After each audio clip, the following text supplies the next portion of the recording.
บัดนี้จะกล่าวถึงนกกระจอกน้อยผัวเมียทั้งคู่พากันอยู่สืบสร้างนำองค์เงาพอลาดสี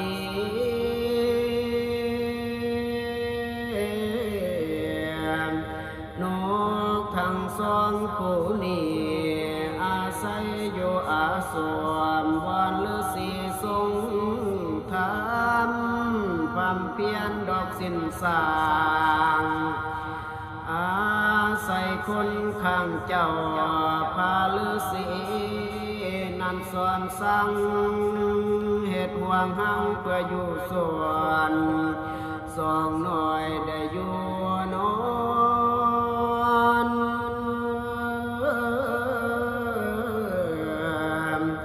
บ่มีสิ่งใดสิเดือดร้อนสองคนกระถุงเสียนสวนมาเที่ยวหากิน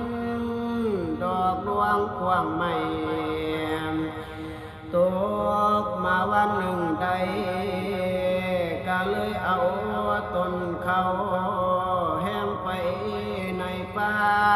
หาเกสรกะบ่ได้ก็เลยฝ่าหลวงเถิ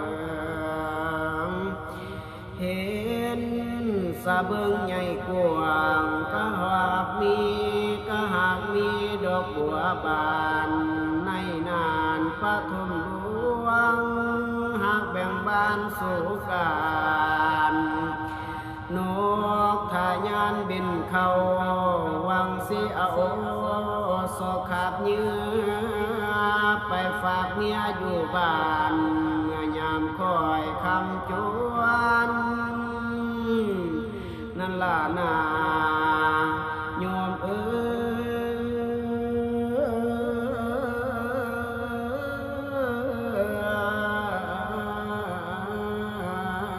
ยเดิมในตอนนั้นปฐมมาก็จึงมวนดอกหยบแล้วหยบเอาโยมเอ้ยนกน้อยเมามัวดึงบ่ระวังตัวสามบัวจึงกำหกไว้บ่มีทางสิบินออกซาแล้วส่วนนางเมียผู้คองคอยอยู่บ้านบ่เห็นน้ำดอกเผาผู้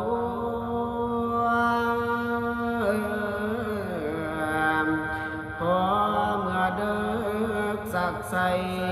เอ็ดอ่อนก็เลยนอนเสียงแมงสอนเล่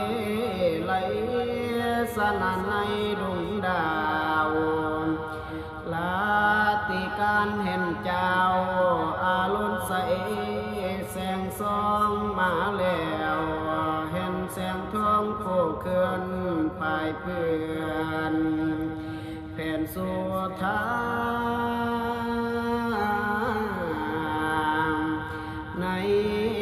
ตอนนั้นสากุณานกน้อยที่คาดอกบัวโห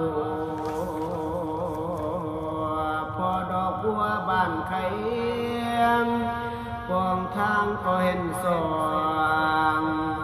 ใจขานิ่งแต่นำนองสากุณีผู้เมียมิงปานนีน้อแก้วเกียงผู้คองคอยอยู่บ้านสิเปลี่ยนแทนนอสิ่งใดนั้นล่ะนาม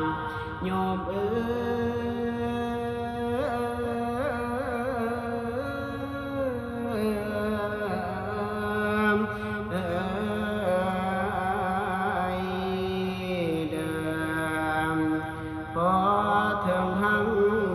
ก้าวแจ้งถ้าแรงต่อเมียหาขอสัญญาเป็นลาต่อกันนอเดียวนี้ขันหากมีใจเลียวหาสมหญิงตัวไม่สาธุเดิมขันอายไปทางใดขอให้ ดินอายให้เท้าตายขันนอจังสารให้อายเป็นบาปหายตัวท้อผลือสีอยู่มือพระโมนีเลยโมโหกดเครื่องเสียงกามส่วนนี้นะสั่งมาสั่งปากันหาเว้าเอาต้นกัวไปเปียกแทนอให้สุนีแต่มือนี้ไวๆเข้าอย่าอยู่นานกู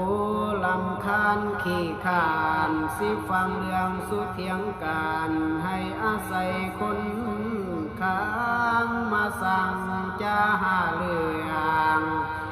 พากันเที่ยงกันเลื่อยบ่เกรงใจ